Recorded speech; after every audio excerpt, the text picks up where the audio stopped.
Good evening, everybody. My name is William Lester, and I'm the head facility work at the Day Springs Community Center. And tonight, I am proud.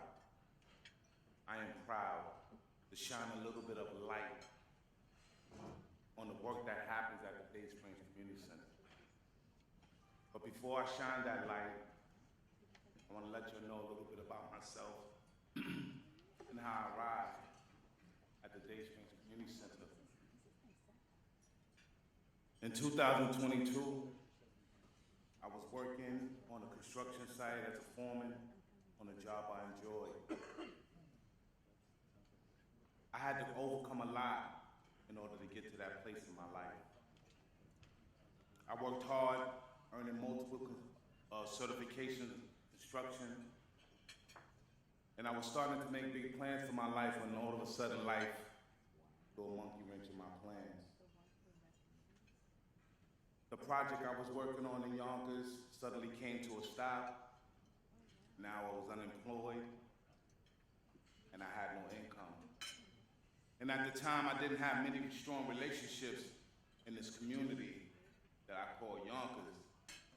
I tried very hard to find a job quickly so that I could maintain my life, but soon came, I lost my apartment along with everything else that I thought I treasured.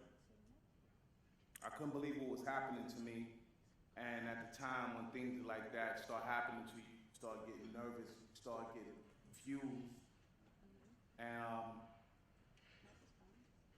because I was always a hard worker, I never slacked on anything I wanted, I always knew I could get if I worked hard enough for it. But it became clear to me that I was either going to live on the street or be in a shelter. And I found myself walking into the Westhab drop-in shelter at Broadway Manor in Yonkers with my things slung over my shoulder like a grown Oliver Twist. And I knew I was at the low point of my life. I didn't know exactly what I was going to do. I didn't know how I was going to do it. I just knew I was determined to do something. And I didn't stay at the drop-in for long, 29 days. I knew some people that were staying there 2 years, 16 months. Some people was there even 5 years. But in 29 days, the Westhab staff helped me to navigate through homelessness and unemployment.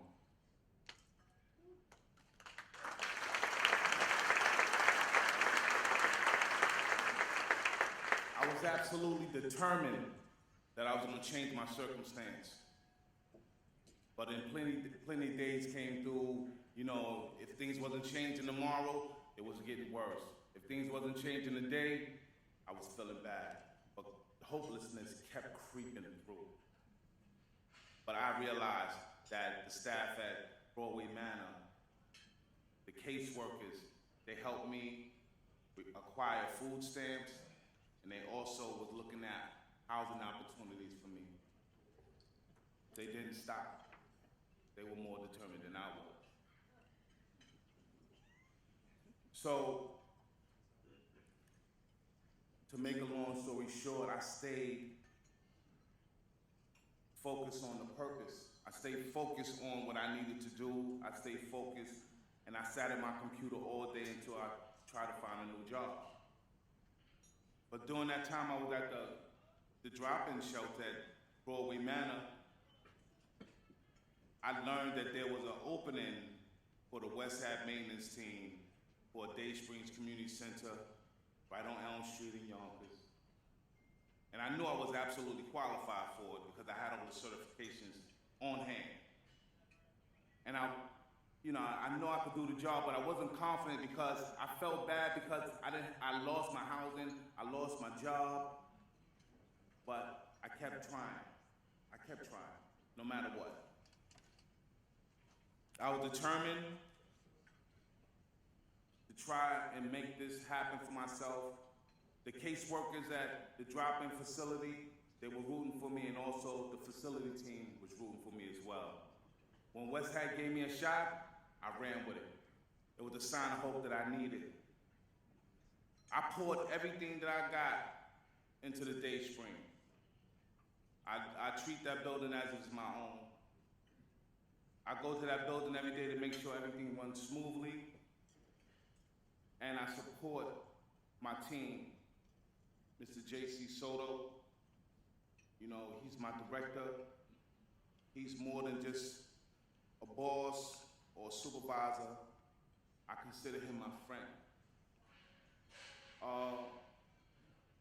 My other team member, Ms. Suyapa Hernandez, she's more than just a co-worker as well. She's like my big sister, and I'm older than her. And we are the original three of the group that work in the Day Springs. And I would not be here today if it wasn't for JC, Sue, Tracy Red, and people like Nick, you know, and Rashida, you know, these people embraced me. These people loved on me. And when I met Richard Nightingale, where he at? There you go. When I met Richard Nightingale, I always tell him he's my guy. You know, I don't embrace too many people and tell them they my guy if they're not. But I'm not gonna lie. But thank you, Rich, for always, you know what I'm saying, hanging with me on the dance floor at the Christmas parties, man, not making me look old. You know what I'm saying? And, thank you, Emily.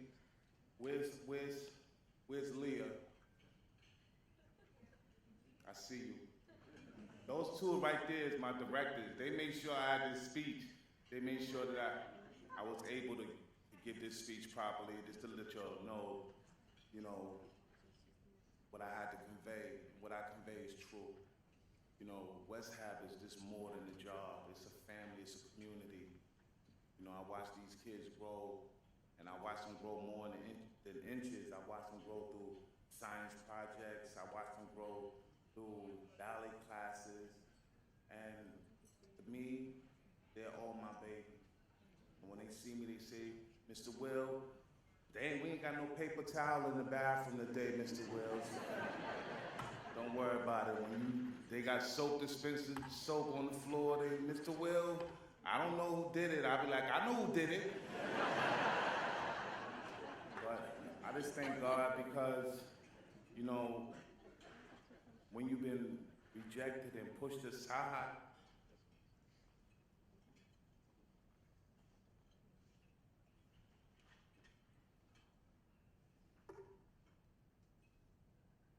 Emily, I said I wasn't gonna cry, right? When you've been rejected,